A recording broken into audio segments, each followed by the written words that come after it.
extent to which forefoot running may do a better job at preventing shin splints than heel strike running is that forefoot striking when running may discourage crossover footsteps at touchdown, meaning landing forefoot first when running may physically stop the foot from crossing over the midline at touchdown. This is because when you land with a forefoot strike when running, it shortens your stride length. However, you can still have a long stride length with forefoot running. It's an overstride that's more likely prevented in forefoot running than in heel strike running. Landing forefoot first when running helps prevent overstriding by helping the foot land closer to under the ankle, knee, and closer to the hips. Whereas an overstride means the foot lands ahead of the ankle, the knee, and the hips, which is typically seen in most heel strike running strides. More specifically, forefoot strike running may effectively prevent a crossover landing pattern by, as I just mentioned, helping prevent an overstride, because when you land on the front part of your foot when you run, the foot physically doesn't have enough time to swing out all the way through and around the stance limb, and so stride length becomes shortened. At the same time though, there's now also less time for the foot to swing out all the way in front of the body and potentially land across the midline, which is why stance width tends to be slightly wider in forefoot running than in heel strike running. In heel strike running, most often, landing really far back squarely on the heel encourages more of an overreach with the leg out in front of the body, and so the foot spends more time swinging out in front of the body, and when the leg makes this longer travel out in front of the body, there may be more of a chance for the leg to alter from its neutral line and swing across the midline, producing a crossover step pattern. When this happens, the shin angulates too much at touchdown, which may cause elongations of the fibers of the shin and may ultimately severely stress the shin, resulting in shin splints.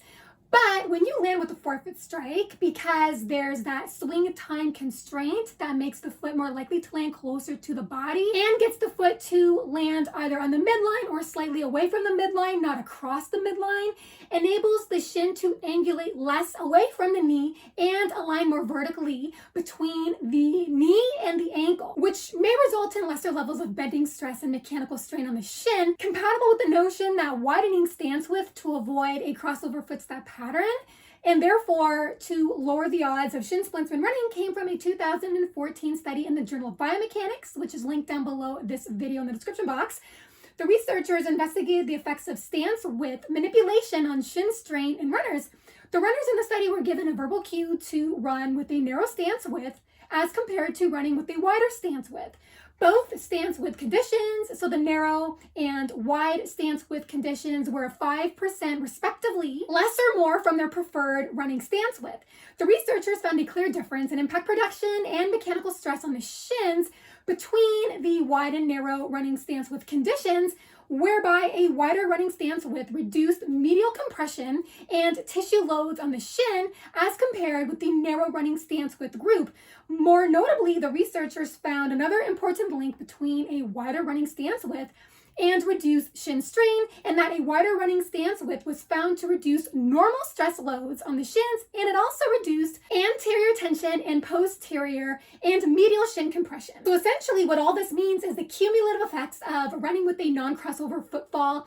and therefore a slightly wider stance width is that it seems to lead to a better outcome in reducing nearly all the opposing forces linked to shin splints. On that note, given the influence foot strike pattern has on stance width when running and therefore shin strain, forefoot running may be more of an appealing option for helping prevent shin splints, more so than heel strike running, because forefoot running already has a well-known positive effect on reducing collisional impact and compressive loads on the lower leg than heel strike running, but forefoot running may provide even further protections on the shins because it may do a better job at preventing a crossover footstep pattern and may suspend the shin in a safer alignment that doesn't generate high bending strain on the shins as compared with heel strike running. I hope you've enjoyed this video. If you did, feel free to the thumbs up button as well as the subscribe button if you haven't already, where you will stay more informed on forefoot strike running versus heel strike running, as well as more informed on the benefits of using barefoot running to help you run better in shoes.